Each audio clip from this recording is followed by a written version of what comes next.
कहानी सच्चे प्रेम की विजय। बहुत समय पहले की बात है। हिमवंत नामक एक सुंदर और शांत राज्य था। वहां के राजा का नाम वीरेंद्र था और रानी का नाम रत्नावली।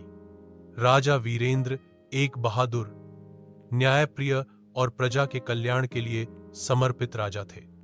रानी रत्नावली सुंदरता, बुद्धिमत्ता और करुणा की मूर्ति थी। दोनों का विवाह प्रेम पूर्वक हुआ था और वे एक दूसरे से अत्यंत प्रेम करते थे। राज्य में सुख शांति थी, लेकिन एक दिन पड़ोसी राज्य का राजा विक्रमादित्य, जो बहुत ही लालची और महत्वाकांक्षी था, हिमवंत पर आक्रमण करने की योजना बनाने लगा।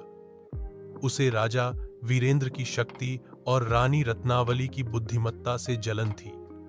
वह चाहता था कि हिमवंत पर अधिकार कर ले और रानी को अपने राज्य की रानी बना दे।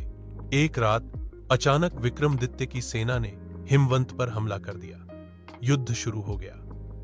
राजा वीरेंद्र अपनी सेना के साथ बहादुरी से लड़े, लेकिन संख्या में अधिक होने के कारण हिमवंत की सेना कमजोर पड़ने लगी। रानी रत्नावली ने युद्ध क्षेत्र में जाकर सैनिकों का उत्साह बढ़ाया और स्वयं भी रणनीति बनाने में सहयोग करने लगी। उनकी प्रेरणा से सैनिकों में नया जोश आ गया। इसी दौरान राजा वीरेंद्र घायल हो गए। उन्हें महल वापस लाया गया। रानी ने उनका उपचार स्वयं किया और साथ ही सेना का नेतृत्व भी संभाला।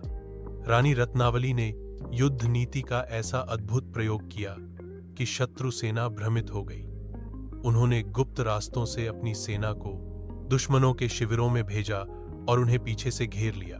अंततः विक्रमादित्य की सेना को हार माननी पड़ी और उन्हें पीछे हटना पड़ा।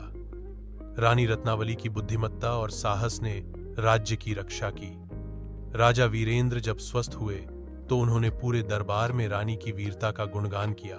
राजा ने घोषणा की कि रानी रत्नावली न केवल उनकी जीवन संगिनी है, बल्कि राज्य की संरक्षिका भी है। प्रजा ने भी रानी को रणरंग की देवी कहकर सम्मानित किया।